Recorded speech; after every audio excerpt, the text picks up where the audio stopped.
Vamos a explicar acerca de lo que es la situación significativa, ¿no? La situación significativa es el contexto que se da al estudiante para que resuelva un problema, una dificultad, ¿no? Y sea parte de su aprendizaje como un reto, ¿no? Entonces, la situación significativa tiene dos partes bien marcadas. Una que es la situación del mismo del contexto y el reto o la pregunta retadora, que es muy importante tener presente esto, ¿no? Entonces, cuando hacemos una situación significativa, vemos el contexto social, puede ser el contexto de la localidad, el contexto de la institución, o el contexto puede ser, ¿no?, más amplio, regional, no sé, o el mundial, no global. Entonces, la situación significativa es algo que el alumno va a tener en cuenta para resolverlo, para tomar en conciencia y sea parte de su aprendizaje, ¿no? O a través de los temas y contenidos sea un pretexto para que desarrolle, lógicamente, como un reto estas actividades, que lo movilice, que le sea competente, que le sea pues productivo. Entonces, ¿qué hay que tener en cuenta antes de pasar un ejemplo? Vamos a tener en cuenta que la situación significativa puede tener dentro de su contexto descubrir una necesidad de los estudiantes, ¿no? O sea, los niños que necesitan ser colaborativos, necesitan respetar, entonces necesitan normas de convivencia, necesitan ser solidarios. Entonces hagamos una actividad que enmarque en todas o casi todas las áreas que sean pertinentes sobre la parte solidaria en los estudiantes, ¿no?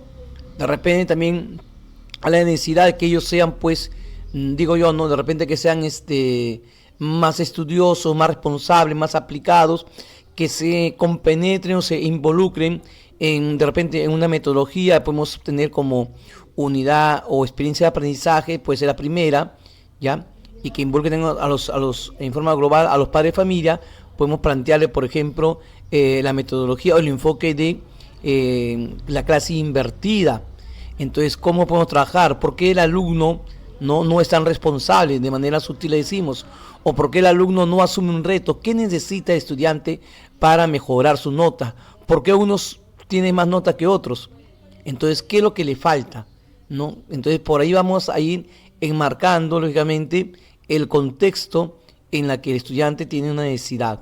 Puede ser también descubrir un problema, describir un problema dentro del contexto. Por ejemplo, puede ser que en algunas zonas, ¿no?, haya mucha contaminación ambiental, ¿no? Se tiran la basura, ¿no? La inseguridad ciudadana también es un problema, ¿no?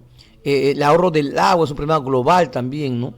Describir también, dice la tercera, una oportunidad que sea en el contexto. De repente hay una oportunidad, ¿no?, en la cual pueden sobresalir ellos, y también puede ser de repente a través de una fecha, a través de repente de una actividad que hace el municipio en ese año, de repente, ¿no?, como parte de su celebración, y podemos tomarlo como referente de una situación de contexto. Entonces, ¿y el reto cuál es? El reto es lo más importante, acá lo más esencial. El reto es la pregunta que se va a plantear al estudiante y lo que lo va a movilizar a desarrollar.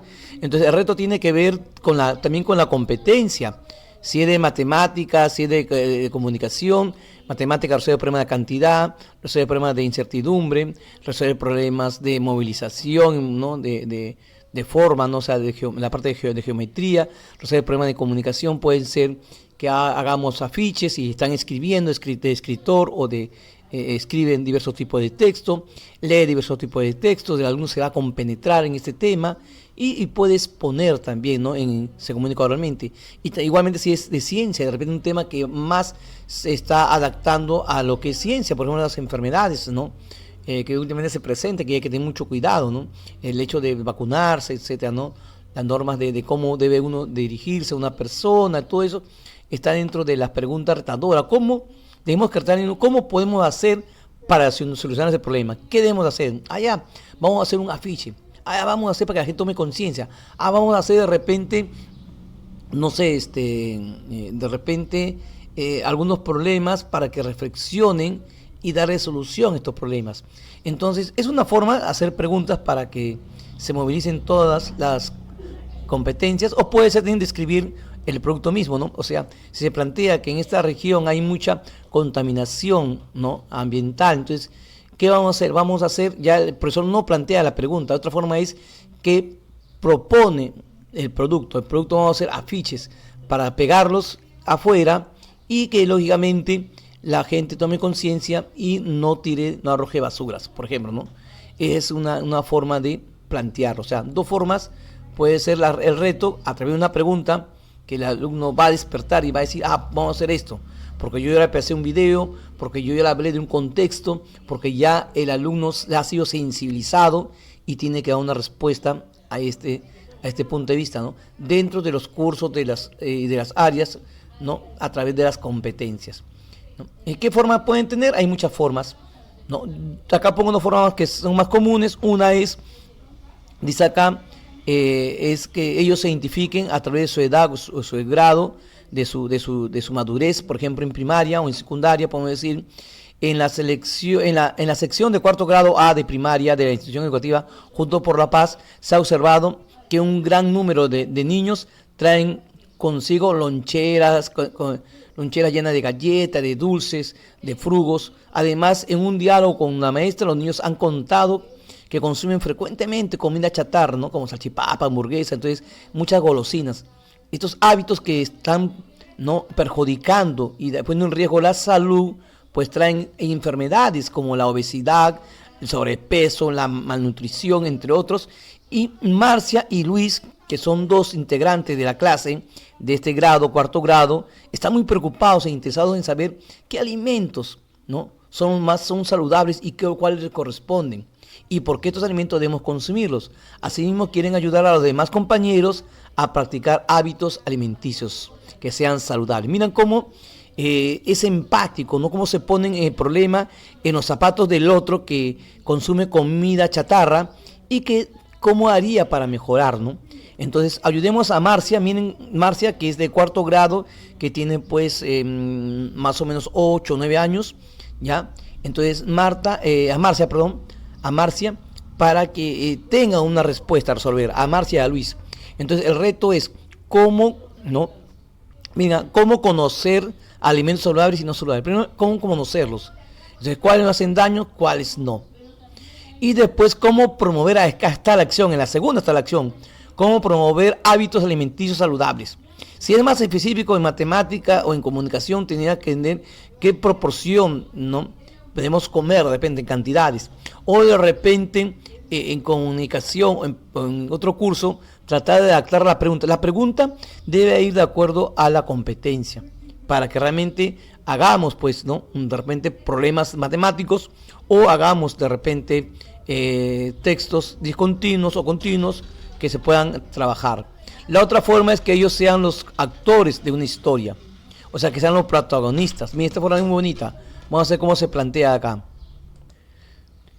Bien, esta forma, entonces Luis dice, fue a comprar unos snacks en la bodega y ahí se encontró con Marcia. Miren, el mismo problema, pero planteado con dos alumnos, dos estudiantes con sus nombres, ¿no?, de la misma escuela, ¿no?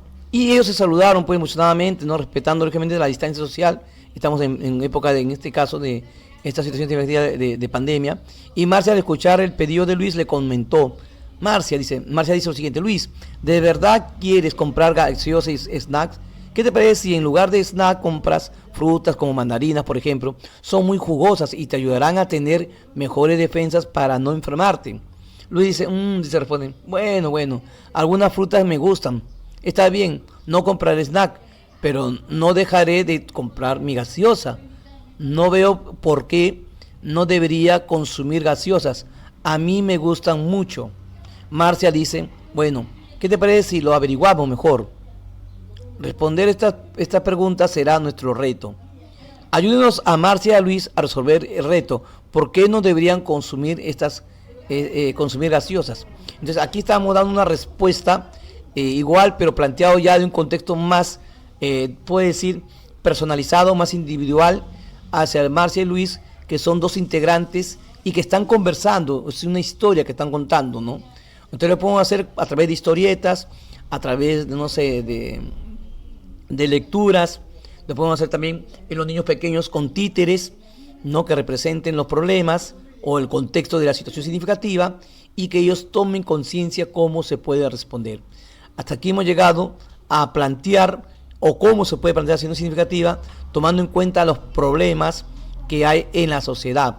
También se puede tomar en cuenta las fechas históricas o fechas o el calendario cívico, se puede tomar la fecha del distrito, de la región, las actividades que involucran al estudiante como parte de su aprendizaje y que no se aísle el colegio, la institución, a la sociedad. Ese es el criterio de hacer una situación significativa para que ellos se motiven desde pequeño a dar respuesta, ¿no? Y que sean útiles para realmente ser personas reflexivas, autónomas, con criterio a dar soluciones. ¿Sí? Hasta ahí vamos a ver estas dos formas y cómo se puede plantear, ¿no? De poco a poco para integrarlas en nuestras planificaciones de experiencia de aprendizaje.